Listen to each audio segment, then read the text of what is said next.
На ОНТ рассказали о кражах военной техники в Украине. В Пентагоне заявили, что из Украины пропала значительная часть вооружений, переданных Западом. Сослалась ведущая на телеканал CNN. Мы ознакомились с их материалом. И что вы думаете? Пропагандисты снова предпочли закрыть глаза на многие важные факты из отчета Пентагона. Подробнее рассказываем в новом выпуске «Эта пропаганда сломалась». Подписывайтесь на наш канал и ставьте этому видео лайк. Меня зовут Лера Уласик. Поехали!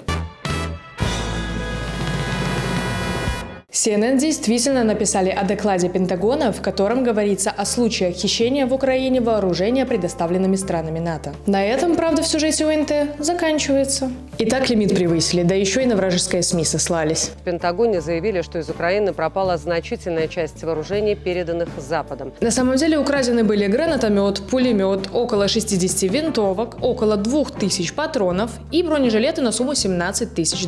Так сказано в отчете. Получается, Наталья Немагай решила приукрасить реальность, ведь на самом деле объемы хищений на фоне миллиардных поставок военной помощи были незначительными. За кражей оружия стоит не только руководство ВСУ. В докладе нет ни слова о хищениях руководством ВСУ. Речь в документе идет о преступниках, бойцах-добровольцах и торговцах оружием. Среди них, кстати, была и преступная группа под руководством неназванного российского чиновника, которая присоединилась к добровольческому батальону по поддельным документам. Что-то об этом пропагандисты не спешат рассказывать. И самое важное. Из отчета Пентагона следует, что часть преступлений все-таки раскрыта. Из отчета Пентагона следует, что попытки хищений были успешно пресечены спецслужбами Украины. То есть раскрыто было каждое преступление, а не их часть. Подытоживая, что нам сказали на ОНТ? Значительная часть западных вооружений была похищена из Украины, в том числе руководством ВСУ. Лишь некоторые преступления были раскрыты. Что же на самом деле говорилось в отчете Пентагона за период февраль-сентябрь прошлого года? После вторжения России в Украину Пентагон столкнулся с трудностями в отслеживании и контроле поставок американского оружия в Украину из-за ограниченного присутствия США в стране, отмечается в отчете генерального инспектора. За эти полгода преступники, бойцы-добровольцы и торговцы оружием украли часть предназначенного для украинских войск оружия и снаряжения, предоставленного Западом. Все преступления были раскрыты. А уже в октябре США возобновили выездные инспекции украинских складов оружия, чтобы отслеживать, куда идет оказанная ими военная помощь. Кроме того, Пентагон предоставил украинцам системы отслеживания, в частности, сканеры и программное обеспечение, заявил в феврале бывший заместитель министра обороны Пентагона по политическим вопросам Колин Каль. Так что, как бы там пропагандистам не мечталось, западное вооружение под контролем и остается в Украине. Спасибо, что досмотрели этот ролик до конца. Сказать спасибо за нашу работу вы можете лайком, комментарием и подпиской.